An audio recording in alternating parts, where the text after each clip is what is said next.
ओम चतुःपंचाशः सर्गः। विश्वामित्र का वशिष्ठ जी की गौ को बलपूर्वक ले जाना, गौ का दुखी होकर वशिष्ठ जी से इसका कारण पूछना और उनकी आज्ञा से शक, यवन, पलहव आदि वीरों की सृष्टि करके उनके द्वारा विश्वामित्र जी की सेना का संहार करना। कामधेनुं वसिष्ठोऽपि यदा न त्यजते मुनिः तदास्य शबलां राम विश्वामित्रोऽन्वकर्षत।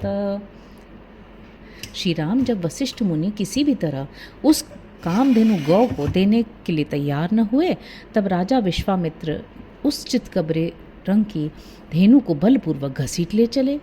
नीयमाना तु शबला राम राज्ञा महात्मना दुःखिता चिंतयामास रुदंती शोककर्षिता। रघुनंदन महामनस्वी राजा विश्वामित्र के द्वारा इस प्रकार ले जाई जाती हुई वह गौ शोकाकुल हो मन ही मन रो पड़ी और अत्यंत दुखित होकर विचार करने लगी।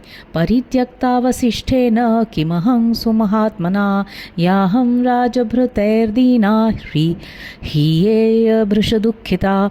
अहो, क्या महात्मा वशिष्ठ ने मुझे त्याग दिया है, जो ये राजा के सिपाही मुझ दीन और अत्यंत दुखिया गौ को इस तरह बलपूर्वक लिए जा रहे हैं।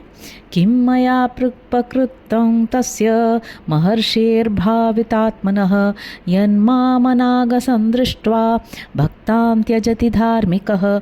पवित्र अंतःकरण वाले उन महर्षि का मैंने क्या अपराध किया है कि वे धर्मात्मा मुनि मुझे निरपराध और अपना भक्त जानकर भी त्याग रहे हैं।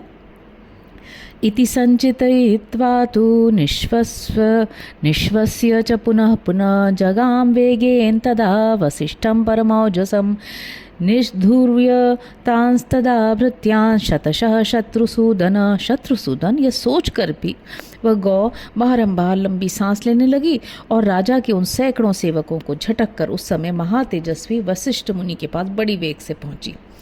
जगामानिलवेगेन पादमूलं महात्मना शबला सारुदन्ती च क्रोशन्ती चेदमब्रवीत्। वसिष्ठस्याग्रतः स्थित्वा रुदन्ती मेघ निस्वना।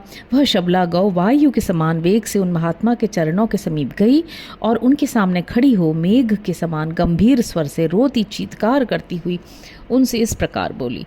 भगवन् किं परित्यक्ता त्वयाहं ब्राह्मण सुत यस्माद् राजभटामाहि नयन्ते त्वत्सकाशतः। भगवान ब्रह्म कुमार, क्या आपने मुझे त्याग दिया, जो ये राजा के सैनिक मुझे आपके पास से दूर लिए जा रहे हैं। एव मुक्तस्तु ब्रह्मर्षि हृदम वचनमब्रवीत् शोक संतप्त हृदयां स्वसारमेव दुःखिताम। उसके ऐसा कहने पर ब्रह्मर्षि वशिष्ठ शोक से संतप्त हृदय वाली दुखिया बहन के समान उस गौ से इस प्रकार बोले। न त्वां त्यजामि शबले नापि मेपकृतं त्वया एष त्वां नयते राजा बलान्मत्तो महाबलः। शबले में तुम्हारा त्याग नहीं करता, तुमने मेरा कोई अपराध नहीं किया है। ये महाबली राजा अपने बल से मतवाले होकर तुमको मुझसे छीन कर ले जा रहे हैं। नहीं तुल्यं बलं मह्यं राजा त्वद्य विशेषतः बली राजा क्षत्रियश्च पृथिव्याः पतिरेव च। मेरा बल इनके समान नहीं है, विशेषतः आजकल ये राजा के पद पर प्रतिष्ठित हैं। राजा क्षत्रिय तथा इस पृथ्वी के पालक होने के कारण ये बलवान हैं। इयं क्षौहिणी पूर्णा गजवाजिरथा कुला हस्तिध्वज समाकीर्णा तेनासौ बलवत्तरः। इनके पास हाथी घोड़े और रथों से भरी हुई यह अक्षौहिणी सेना है, जिसमें हाथियों के हौदों पर लगे हुए ध्वज सब ओर फहरा रहे हैं। इस सेना के कारण भी ये मुझसे प्रबल हैं। एव मुक्ता वसिष्ठेन प्रत्युवाच विनीतवत् वचनं वचनज्ञा सा ब्रह्मर्षिमतुल प्रभम। वशिष्ठ जी के ऐसा कहने पर बातचीत के मर्म को समझने वाली उस कामधेनु ने उन अनुपम तेजस्वी ब्रह्मर्षि से यह विनय युक्त बात कही। न बलम क्षत्रियस्याहुर्ब्राह्मणा बलवत्तराः ब्रह्मन् ब्रह्म बलम दिव्यम क्षात्रा च बलवत्तरम। ब्राह्मण क्षत्रिय का बल कोई बल नहीं है, ब्राह्मण ही क्षत्रिय आदि से अधिक बलवान होते हैं। ब्राह्मण का बल दिव्य है, वह क्षत्रिय बल से अधिक प्रबल होता है। अप्रमेयं बलम तुभ्यं न त्वया बलवत्तरः विश्वामित्रो महावीर्यस्तेजस्तव तुरासदम। आपका बल अप्रमेय है, महापराक्रमी विश्वामित्र आपसे अधिक बलवान नहीं है।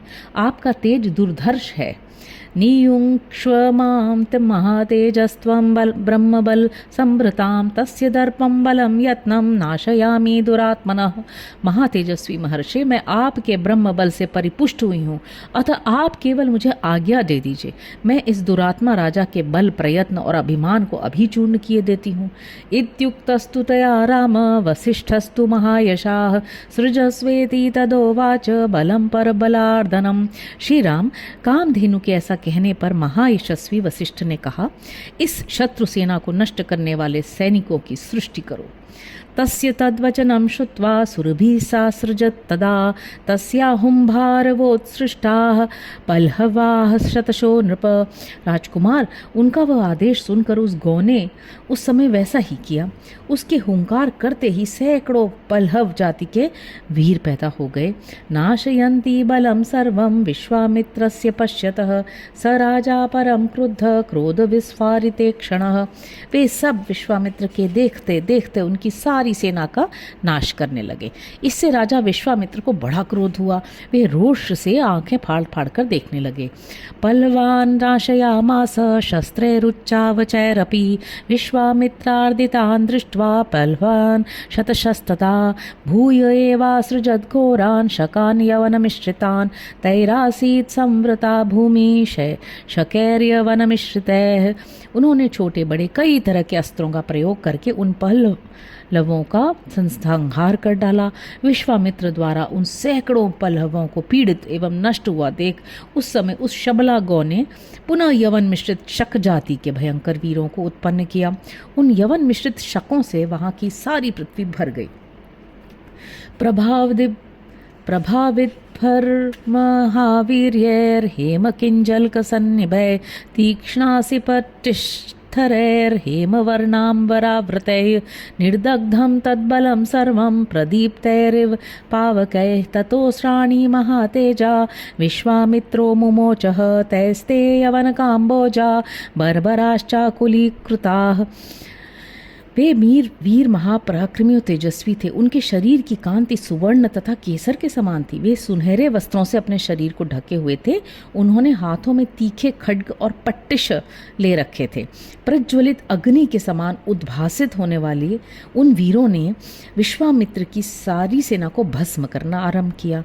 तब महातेजस्वी विश्वामित्र ने उन पर बहुत से अस्त्र छोड़े।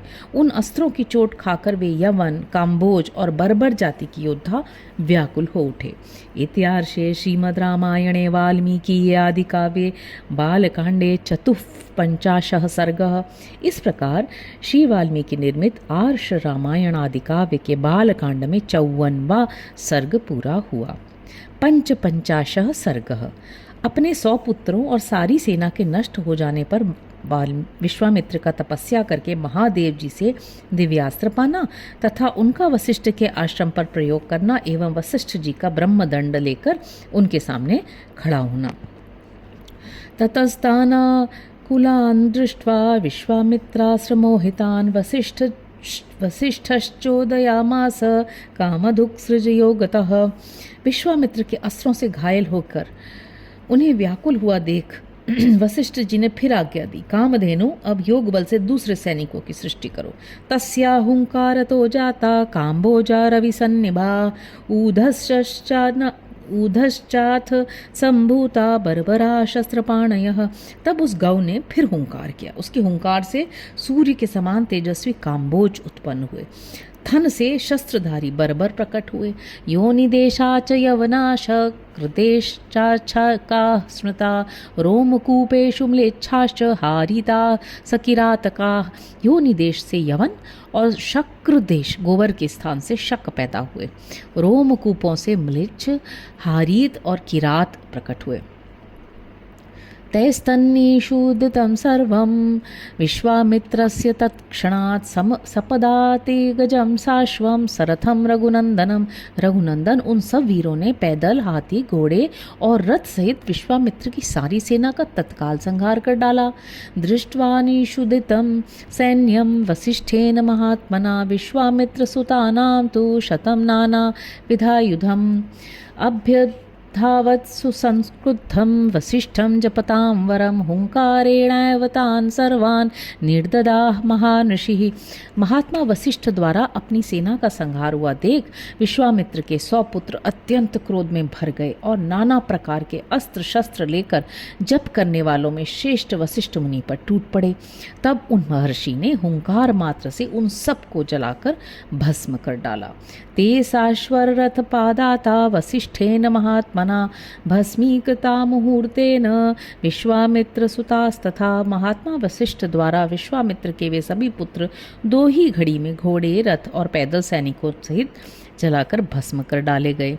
दृष्ट्वा विनाशितान् सर्वान् बलं च सुमहायशा सव्रीडं चिंतयाविष्टो विश्वामित्रो भवत्तदा।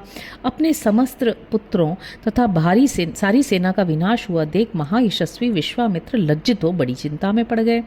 समुद्र इव निर्वेगो भग्न दृष्ट इवोरगः उपरक्त इवादित्य सद्यो निष्प्रभतां गतः। समुद्र के समान उनका सारा वेग शांत हो गया, जिसके दांत तोड़ लिए गए हो उस सर्प के समान, तथा राहुग्रस्त सूर्य की भांति वे तत्काल ही निस्तेज हो गए। हतपुत्र बलो दीनो लून पक्ष इव द्विजः हत सर्व बलोत्साहो निर्वेदम संपद्यत। पुत्र और सेना दोनों के मारे जाने से वे पंख कटे हुए पक्षी के समान दीन हो गए। उनका सारा बल और उत्साह नष्ट हो गया। वे मन ही मन बहुत खिन्न हो उठे। सपुत्र में कम राज्याय पालयेति नियुज्य च पृथिवीं क्षत्रधर्मेण वनमेवा पद्यत। उनके एक ही पुत्र बचा था, उसको उन्होंने राजा के पद पर अभिषिक्त करके राज्य की रक्षा के लिए नियुक्त कर दिया और क्षत्रिय धर्म के अनुसार पृथ्वी के पालन की आज्ञा देकर वे वन में चले गए। सगत्वा हिमवत् पार्श्वे किन्नरोग रग सेवितं महादेव प्रसादार्थं तपस्तेपे महातपाः। हिमालय के पार्श्व भाग में जो किन्नरों और नागों से सेवित प्रदेश है, वहाँ जाकर महादेव जी की प्रसन्नता के लिए महान तपस्या का आश्रय ले वे तप में संलग्न हो गए। केनचित्वत कालेन देवेशो वृषभ ध्वजः दर्शयामास वरदो विश्वामित्रं महामुनिम। कुछ काल के पश्चात वरदायक देवेश्वर भगवान वृषभ ध्वज शिव ने महामुनि विश्वामित्र को दर्शन दिया और कहा, किमर्थम तप्यसे राजन ब्रूहि यत् मे विवक्षितम वरदोस्मि वरो यस्ते कांक्षित सोभिधीयताम।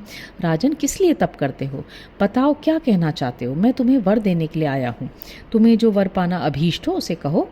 एव मुक्तस्तु देवेन विश्वामित्रो महातपाः प्रणिपत्य महादेवं विश्वामित्रो ब्रवीदिदम्।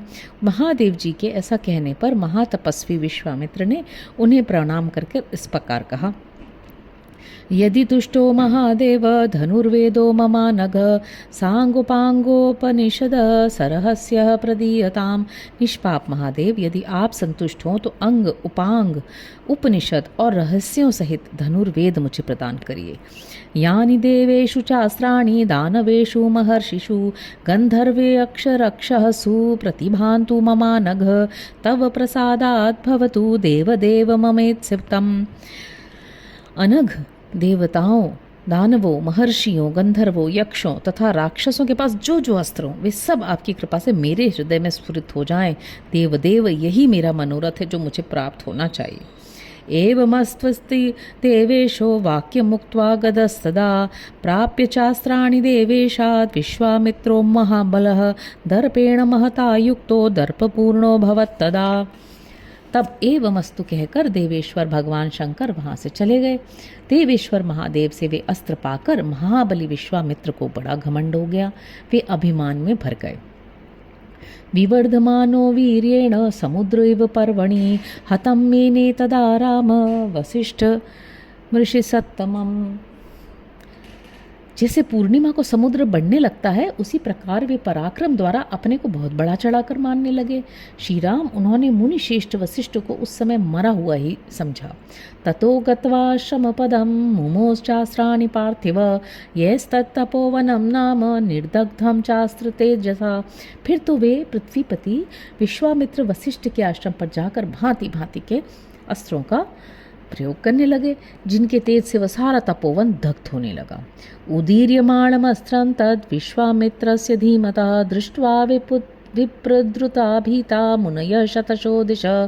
बुद्धिमान विश्वामित्र के उस बढ़ते हुए अस्त्र तेज को देखकर वहां रहने वाले सैकड़ों मुनि भयभीत हो संपूर्ण दिशाओं में भाग चले। वसिष्ठस्य च ये शिष्या ये च वै मृगपक्षिणः विद्रवन्ति भयाद् भीता नानादिग्भ्यः सहस्रशः। वशिष्ठ जी के जो शिष्य थे, जो वहाँ के पशु और पक्षी थे, वे सहस्रों प्राणी भयभीत हो नाना दिशाओं की ओर भाग गए। वसिष्ठस्याश्रमपदं शून्यमासीन् महात्मनः मुहूर्तमिव निःशब्दमासीदीर्ण सन्निभम्। महात्मा वशिष्ठ का वह आश्रम सूना हो गया। 2 ही घड़ी में ऊसर भूमि के समान उस स्थान पर सन्नाटा छा गया। वदतो वै वसिष्ठस्य मा भैरति मुहुर्मुहु नाशयाम्यद्य गाधेयं निहारमिव भास्कर। वशिष्ठ जी बार बार कहने लगे, डरो मत, मैं अभी इस गाधिपुत्र को नष्ट किए देता हूँ, ठीक उसी तरह जैसे सूर्य कुहासे को मिटा देता है। एवमुक्त्वा महातेजा वसिष्ठो जपतां वरः विश्वामित्रं तदा वाक्यं सरोषमेदमब्रवीत्। जपने वालों में श्रेष्ठ महातेजस्वी वशिष्ठ ऐसा कहकर उस समय विश्वामित्र जी से रोषपूर्वक बोले, आश्रमं चिर संवृद्धं यद्विनाशितवानसि दुराचारो हि अन्मूढ़स्तस्मात् त्वं न भविष्यसि। अरे तूने चिरकाल से पाले पोसे तथा हरे भरे किए हुए इस आश्रम को नष्ट कर दिया, उजाड़ डाला, इसलिए तू दुराचारी और विवेक शून्य है और इस पाप के कारण तू कुशल से नहीं रह सकता। इत्युक्त्वा परम क्रुद्धो दंडमुद्यम्य सत्वरः विधूमैव कालाग्नेर्य दंड में वा परम। ऐसा कहकर वे अत्यंत क्रुद्ध हो धूम रहित कालाग्नि के समान उद्दीप्त हो उठे और दूसरे यमदंड के समान भयंकर डंडा हाथ में उठाकर तुरंत उनका सामना करने के लिए तैयार हो गए। इत्यार्षे श्रीमद् रामायणे वाल्मीकि आदि काव्ये बालकांडे पंचपंचाशः सर्गः। इस प्रकार श्री वाल्मीकि निर्मित आर्ष रामायण आदि काव्य के बालकांड में 55वां सर्ग पूरा हुआ। हरि ओम।